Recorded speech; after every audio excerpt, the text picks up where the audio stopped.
que insumo grande a gente tem para trabalhar, para encontrar o caminho das nossas marcas e para que a nossa marca não seja mais uma no mundo. Senão é uma paisagem, é mais uma modalidade. Quantas modalidades olímpicas não tem espaço? No Brasil, não vou nem discutir o mundo. Por quê? Será que ela encontrou um elemento para comunicar que sensibilize as pessoas? E aqui algumas estruturas arquetípicas, só para a gente pensar, né? Quem que nunca se influenciou, ou qual que é o nível de rejeição do Indiana Jones? Isso é uma estrutura arquetípica, é o desbravador, é a brincadeira do caça ao tesouro, é uma coisa que sensibiliza a todos. Ninguém fica indiferente a ele. É uma estrutura arquetípica, recheada de elementos simbólicos. Tem um outro exemplo que eu gosto bastante, aqui eu acredito que alguns vão se lembrar. Caverna do Dragão. Isso é um conjunto de elementos arquetípicos e simbólicos riquíssimo. Aqui a gente tem o mago, a gente tem o cavaleiro, a gente tem o arqueiro, a gente tem o mestre dos magos. O que não falta aqui são elementos arquetípicos muito bem trabalhados. O cinema vive disso. É a história do herói se repetindo em muitos momentos. E aí quando a gente pega uma marca, será que não é uma estrutura arquetípica que vem de rebeldia, que vem de liberdade, que faz com que as pessoas tatuem a logomarca? Olha o nível de ressonância dessa marca. Você acha que isso é racional? Vai falar que isso é uma marca de motocicleta? Desculpa. Motocicleta é o tangível que liga as partes. Mas isso é uma filosofia, isso é um propósito de vida. Real ou aspiracional, mas que move um grupo muito grande, move. Ela encontrou o caminho dela. Ou seja, vá além dos produtos que você produz. O tangível, ele é muito limitado. A gente tem um universo intangível muito grande. E a Nike sabe muito bem fazer isso. É um exemplo, com uma verba de marketing, mas que sabe fazer, sabe fazer. Olha o anúncio e olha a forma como ela comunica. Não tem um produto, não tem um produto. Vou fazer uma reflexão a respeito de alguns aspectos do esporte, então, dentro desse pensamento arquetípico, de elementos simbólicos, enfim, vamos elevar o nosso pensamento para um patamar diferente. O que é esse sujeito? Ou o que foi esse sujeito? Não foi, ele é. Né? O que ele é? Uma pessoa que vem, a gente tem aqui até membros, né, ou representantes da categoria do automobilismo, mas enfim, é alguém que vem de uma família que não é rica, tudo bem que não era pobre, mas de uma família até então comum, vamos chamar de comum no Brasil, que percorre todas as categorias, pelo menos com uma imagem, aí é que é a história da versão, né? Não o fato, mas a versão, com uma imagem de muita batalha, de muito trabalho, com um talento indiscutivelmente diferente, isso também é reconhecido por um grupo muito grande, e ele vai e ganha praticamente todas as categorias que ele competiu. Quando ele ganha na Fórmula 1, quando ele começa a ter uma expressão muito forte na Fórmula 1 e ele tem uma vitória, o que ele faz? Ele chora. E além de chorar, ele pega a bandeira do Brasil. O que é esse cara? Ele é o herói. Ele é o ser humano, porque o herói é ser humano. Ele chora. Isso cria uma ressonância que quando ele morre, quando ele vem a falecer, o país para. E aí a gente tem algumas repetições desse fato.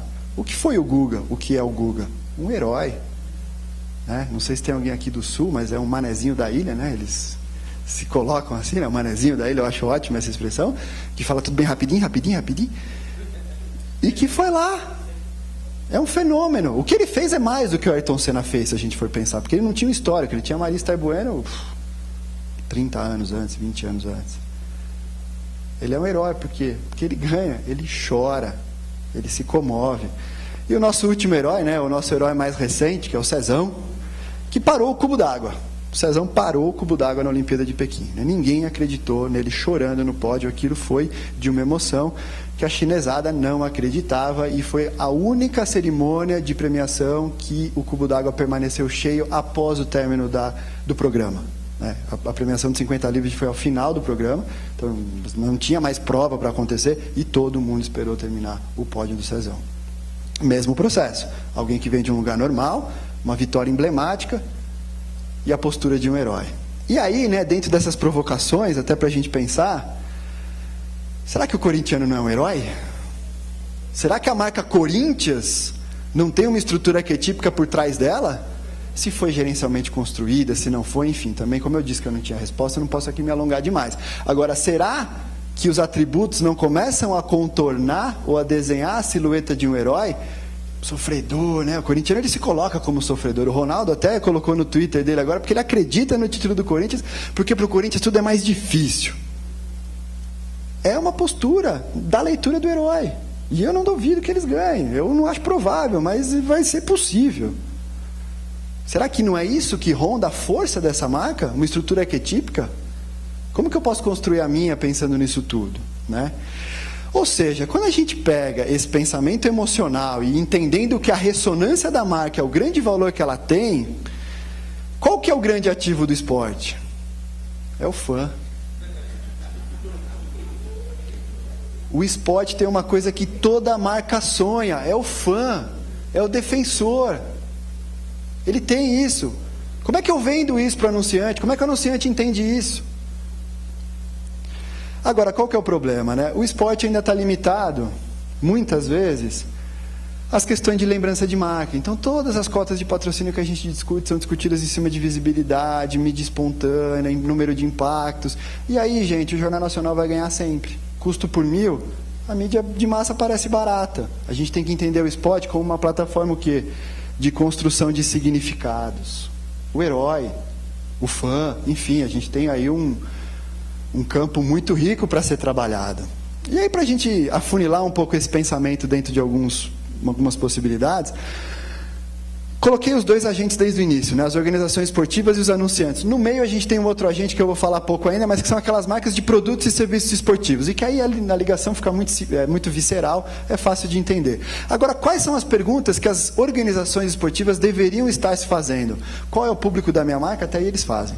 Quais os significados associados à minha marca? Aí já começa a ficar mais difícil. Os significados atuais da minha marca são os desejados? Eu quero parecer isso que eu pareço?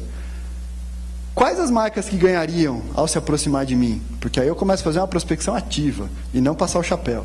Quais as marcas que devem ser evitadas? A gente não está nesse nível na maior parte do esporte, né? A gente não está podendo dizer não. Agora, seria ótimo se a gente pudesse dizer não, a tua marca não combina com o meu clube por questões de posicionamento e por isso não faz sentido. Um dia a gente chega lá. E aí, entender que cada modalidade tem o seu significado. Então, vôlei é diferente de basquete, golfe é diferente de hipismo, pilates é diferente de yoga, boxe é diferente de UFC e carrinho de rolemã é diferente de videogame. Onde termina o esporte? Eu acabei mencionando o pôquer. Olha o espaço que o pôquer tem na TV hoje, nos canais de esporte.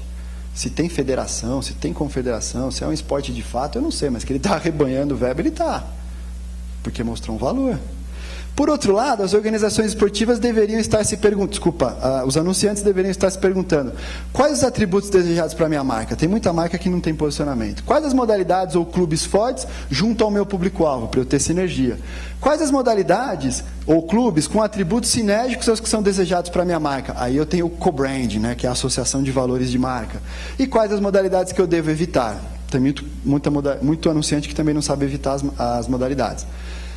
Aqui um exemplo clássico que a gente conhece, né, de olímpicos tentando se internacionalizar e mostrar que é brasileiro e várias outras questões por meio do COB. É um movimento super interessante. Tem um case que eu gosto mais pela complexidade de pensamento dele, que foi a Puma, com as seleções africanas e a seleção da Itália na Copa de 2006. Isso é um case antigo, mas isso mostra o posicionamento e a fidelidade ao posicionamento da marca. Qual foi o drive de decisão da Puma naquela competição? Eles precisavam criar, o objetivo da Puma era criar design, aspectos de design no seu DNA de marca. E eles sabiam que na Europa, eles perceberam que na Europa as linhas etno alguma coisa tinham bastante valor. Nada como patrocinar as seleções africanas e a Itália, que é referência em design. Então, eles se ateram a esses países para patrocinar. Em 2010, esse conceito ampliou, até porque a marca chegou numa maturidade. O fato que fica é, definindo todos esses aspectos emocionais, ou esses aspectos estruturais da marca, qual que é a história que eu vou contar? Qual que é a história da minha marca? E aí tem uma metodologia dentro do branding que é muito rica, que se chama storytelling, que é a capacidade de uma marca contar as suas histórias de uma forma inusitada. Senão você vira só mais uma história, isso é uma paisagem. Por que eu vou olhar essa história se ela não tem graça nenhuma? E aí alguns exemplos, só para a gente refletir. Qual é a diferença entre essas três histórias, né? Muito parecidas. Aí eu vou provocar aqui um pouco, e não vamos fazer juízo de valor, porque nem todo mundo tem o mesmo foco, mas a Diesel, quando vai falar de responsabilidade social, ela agride. Ela agride. Quando ela vai falar do estilo de vida agitada, Ela agride, ó, o cara fazendo esteira e rezando ao mesmo tempo, uma moça que tem que correr e dar de mamar ao mesmo tempo, a vida não para, não pode parar, é uma crítica. O posicionamento da marca é o quê? O questionamento é isso que está posto. E a campanha atual deles, quando eles falam, né? To be stupid, ou seja, não faça aquilo que as pessoas acham que você deva fazer, faça aquilo que você quer. Mesmo que seja uma estupidez, seja estúpido, viva. É uma crítica. E aí eles evoluem nisso. No passado isso já existia. Lembram de Benetton? A crítica. Isso é uma história contada de uma forma diferente.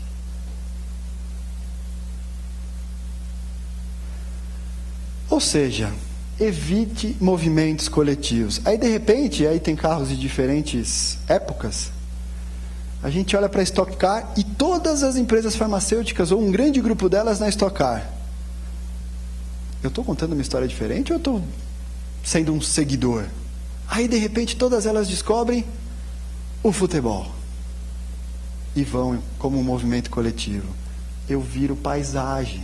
E se eu não disser isso para o meu anunciante, no final do contrato ele fala, não tive resultado. Ou a gente divide essa responsabilidade, ensina um pouco o anunciante a procurar suas histórias, ou a gente vai ficar patinando, né? E aí, né, dentro dessa provocação, acredite na ousadia e venda essa ideia para empresários que uma hora eles vão comprar. Red Bull é um grande exemplo. A gente tem os esportes radicais. Ok, até aí muito óbvio. A Fórmula 1 foi o ano deles. Ainda dentro dos esportes radicais, ok, aqui já começa a ficar diferente. Cliff diving, o motocross e o air racing, que é uma coisa, enfim, impressionante. Porém, ainda muito custosa. Paper Wings, competição de aviãozinho de papel. Tivemos um brasileiro na final mundial do ano passado. Gravity Challenger, arremessar um ovo de 10 andares, ele tem que tocar o chão e não quebrar. Ganha quem tocar mais rápido o chão. Os universitários se acotovelam para participar disso. Red Bull não gasta nada. E uma que é muito engraçada também, que é a competição dos aviões sem motorização. Isso é criatividade, isso é contar uma história. Será que os esportes não podem se valer disso? Ou seja, a minha provocação e o meu incentivo dessas ferramentas é o quê? Conte algo novo. E aqui eu vou passar um vídeo para a gente pensar em algumas possibilidades de um algo novo. Essa é só uma delas.